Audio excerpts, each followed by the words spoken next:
모든 영상에 소개하는 내용들은 각자의 판단에 맡깁니다. 리 에이스 채널은 항상 모든 영상에 있어서 유료로 하는 것들은 신중하게 결정하시는 것이라고 말씀드립니다. 아울러 무료로 하는 것들 역시 각자의 판단으로 선택해서 결정하시는 점이라는 것을 강조드립니다. 안녕하세요, 리 에이스입니다. 자, 여러분들 이번 시간은 파이코인 실제 덱스는 빨리 나와야 됩니다. 지금이 파이 덱스의 기회인 이유에 대해서 한번 말씀을 드릴 수 있도록 하겠습니다. 영상을 한번 끝까지 보시면서 어떤 내용이 있었나 하나하나 살펴보는 그러한 시간을 가져보도록 할 건데요. 자, 일단 이 내용들을 한번 보도록 할 건데, 우리가 덱스라고 하면은 바로 덱스는 뭐냐, 디센트럴라이즈드 익스체인지 해가지고 탈중앙화 거래소를 의미합니다. 자, 그런데 이 탈중앙화 거래소는 뭐냐, 여러분들이 중앙화 거래소라는 CEX가 있습니다. CEX하고 DEX하고 이렇게 두 가지로 나눠져 있는데, 얘는 탈중앙화, 그리고 얘는 탈을 뺀 얘는 그냥 중앙화 거래소입니다. 중앙화 거래소 같은 경우는 중앙 집중식 통제 방식이라고 해서, 우리가 쉽게 얘기하면은 업비트나 빗썸 같은 이런 거래소들은 어떻습니까? 개인이 운영을 하는 게 아니라 여러분들 이 거래소 자체에서 운영을 하는 거다 보니까, 여기서 뭐 사고팔고 하면서 매매를 하시는 분들, 거기에 수수료가 CEX 거래소로 들어가서 여기서 실제로 어떻게 합니까? 이게 운영이 되는 거예요. 그렇죠. 여기서는 이제 수익을 내는 건 이런 구조고, 그리고 우리는 여기서 그냥 거래를 사고팔고 하는 사람들이 모이는 이런 거라 생각하시면 돼요. 덱스 같은 경우는 어때요? 이 운영하는 주체라기보다는 탈중앙화에서 중앙 집중식이 아닌 그냥 사람들이 사고팔고 하는 이런 거래소, 약간 중앙에 있는, 그러니까 우리가 만약에 돈에 대한 손해를 봤어, 그럴 때 CX 같은 경우는 거래소에서 책임을 져주는데, 덱스 같은 경우는 살짝 그런 게 많이 떨어진다라고 생각을 하시면 돼요. 쉽게 얘기하면은 우리가 일반적으로 알고 있는 엘뱅크, 맥시, 또 뭐 있습니까? 막 빗썸, 어피트, 코인원, 코비, 바이낸스, 막 이런 그런 거래소들은 그냥 거래소고, 이렇게 수압이라고 붙어있는, 예전으로 따지면 예전엔 수압이라는 거래소로 붙었고, 요즘에는 이제 수압보다는 다른 뭐 오션, 그 다음에 뭐 무슨 블랙홀, 이렇게 메테오라, 선수압 막 이렇게 돼 있는데, 이런 거래소들, 덱스 거래소들이 상당히 많이 늘어났다라는 걸 여러분들이 느낄 수 있습니다.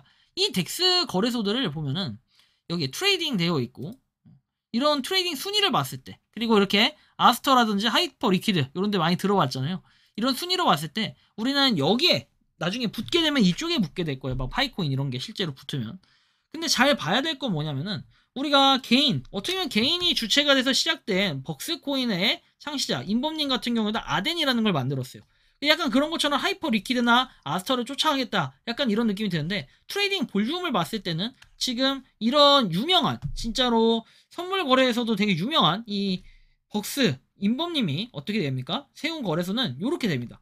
런칭한 걸 보면은 대충 21년도부터 런칭을 한 게 대부분 많아요. 덱스 거래소 같은 경우는. 그쵸? 근데 이런 덱스의 중요성은 뭐냐면은 탈중앙화예요. 누구도 관여를 하지 않는다는 거고, 그 다음에 이런 거래소들의 중요성, 이 아덴 거래소가 저는 그래요. 나름 성공한 거래소라고 생각하는 이유는 뭐냐면요, 바로 여기 파트너가 어느 정도 있고 여기서 지원을 해주는 것들이 있기 때문에, 이제 바이낸스라든지 이런 곳에서 샤라웃도 한 번씩 유사하게 해주는 이런 것들이 있기 때문에 아덴은 좀 나름 성공할 수 있었고, 거래량이 어느 정도 좀 튀는 이런 부분들이 있다라고 개인적으로 생각을 하고 있습니다. 그런데 파이코인이 지금 덱스를 테스트로 해서 준비를 하고 있다고 하지만, 실질적으로 중요한 것은 덱스 시스템이 정말 대단하다고 할 수 있는데, 이전에 이미 있는 게 있어요. 예를 들면 알파 거래소, 알파 네트워크라든지, 그 다음 우리가 비키원이라는, 혹시 그 아시죠? 원 네트워크 비키원에서 무료책을 코인으로 했던 빨간 색깔, 막 지구본 모양 빨간 색깔 있는 거 있죠? 이 녀석이라든지, 그리고 이제 파이와 관련된 유사하게 해가지고 나왔던 그 개인 P2P 거래했던 그 개인 거래라든지, 뭐 그런 것들 등등 되게 유사하게 다양하게 형태는 있는데, 지금 파이가 만약에 덱스를 만든다면은 이런 방금 전에 언급드렸던 실패 사례들도 분명히 주의를 하셔야 돼요.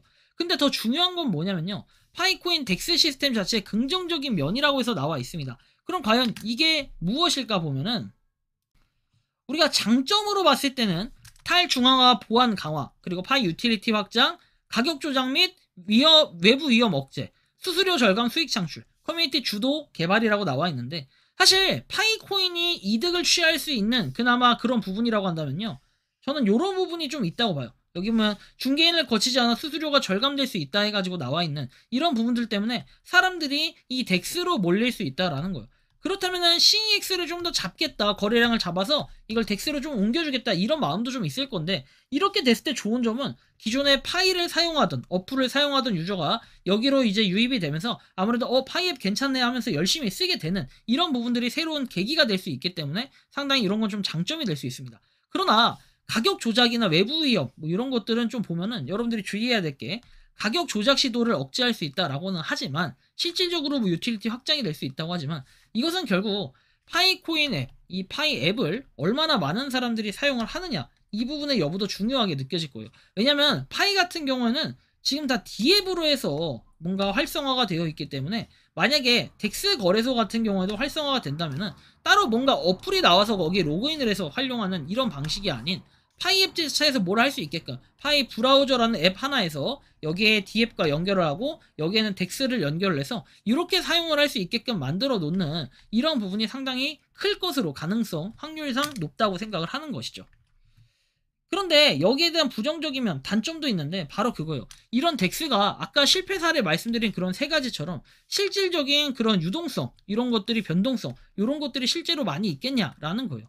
거래량 자체가 실제로 지금도 마찬가지지만 지금 파이 앱을 하는 사람들, 채굴이 요즘엔 안 된다고 하니까 유저가 떠나는 사람들이 많은데, 그런 사람들 치고 이런 유동성, 이런 거에 과연 민감하지 않을 수 있을까요? 당연히 민감 반응을 일으킬 수 있고, 그 다음에 복잡성에서 솔직히 파이를 이용하는 연령대는요, 뭐 40대부터 뭐 70대까지 좀 다양하게 있는 것 같아요. 물론 젊은 층은 20대, 30대 또는 10대도 있긴 한데, 10대는 이거 사실 이용 못하는 게 맞는데 또 10대도 이용하게끔 약간 맹점도 생길 것이고, 이렇게 되면. 그러나 KYC 인증을 하지 않았기 때문에 이걸 사용하지는 또 못하게 만들 것 같기도 한데, 약간 이런 부분에 복잡성도 생길 거예요. 왜냐면 뻔하지 않나요?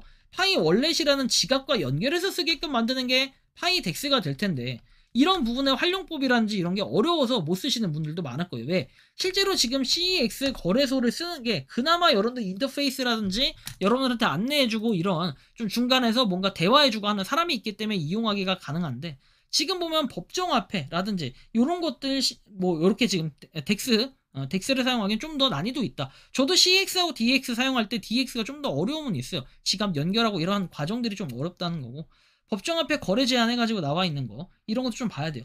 그리고 법정화폐 이게 나오게 되면요, 여러분들 문제가 뭐냐면, 지금 같은 경우에 여러분들 아시죠? 뭐 콜드 월렛이나 이런 것들은 추적 안 한다 어쩐다 했는데, 이제는 이제 콜드 월렛에 대한 그런 위험성들도 제기가 되고 있기 때문에 상당히 이런 부분에 걱정이 좀 될 수 있고, 그냥 보안 책임의 증가. 지금도 여러분들 파이 해킹 당했다 털렸다 여러 가지 얘기들을 하는데, 지금 이거 보면은 사실 퀘스천 마크 또잉이 박히게 돼요.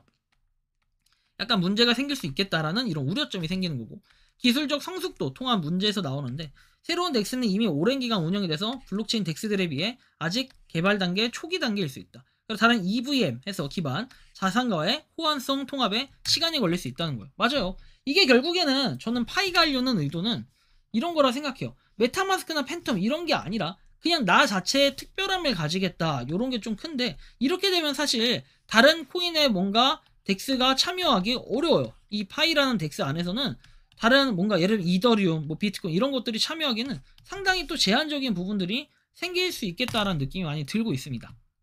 요약 및 전망에서 나와 있는데, 이 자체 덱스 출시는 파이코인의 사용처와 가치를 획기적으로 확장할 수 있다. 그리고 생태계 독립성과 안정성을 높이는 중요한 진전은 맞아요. 그러나 여러분들 봐야 될 때 이런 좀 사용이 편리해야 되고 좀 친화적인 인터페이스가 되게 중요하게 느껴질 수 있어요.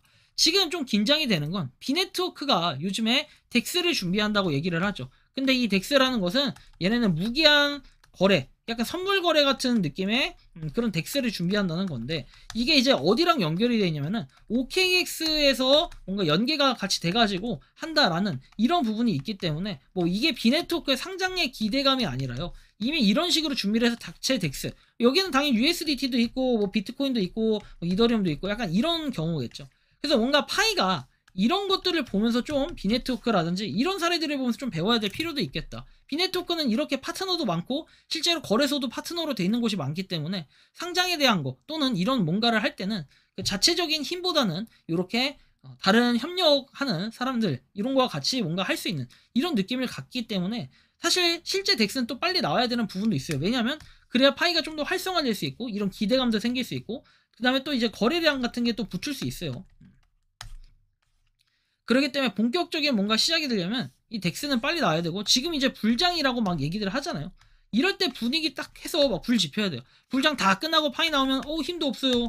무료채 긁고 있는 여러분들 특히 이렇게 됩니다. 그렇기 때문에 덱스 같은 건 거래량 좀 빨아제끼려면 빨리빨리 나와야 된다. 저 개인적으로는 좀 이렇게 생각하고 느끼는데, 여러분들이 생각하고 느끼는 파이코인 실제 덱스는 언제쯤 나오면 괜찮을까, 이런 자유롭게 여러분들의 의견을 한번 댓글로 남겨주시면 좋겠다라는 말씀 드리며, 이번 영상은 여기서 마치는 걸로 하겠습니다. 도움이 되셨다면 구독과 좋아요, 알림 설정 부탁드리고, 파이코인 채굴 하시는 많은 분들, 그리고 파이코인 생태계를 위해 노력하시는 모든 파이오니어분들, 오늘도 파이팅 하시기 바랍니다. 리 에이스였습니다. 감사합니다. 평소에 궁금하셨지만 내가 시도해보기 어렵거나 시간 낭비하고 싶진 않고 새로운 제보를 해주실 분들께서는 아래의 주소로 메일을 보내주시면 제가 해결해드리겠습니다. 단톡방은 유튜브 검색창에 소통창구를 개설했습니다를 검색해주셔서 확인하시면 됩니다. 아울러 채널 멤버십 가입 시 다양한 혜택을 누리실 수 있으니 참고해주시기 바랍니다. 시청해주셔서 감사합니다.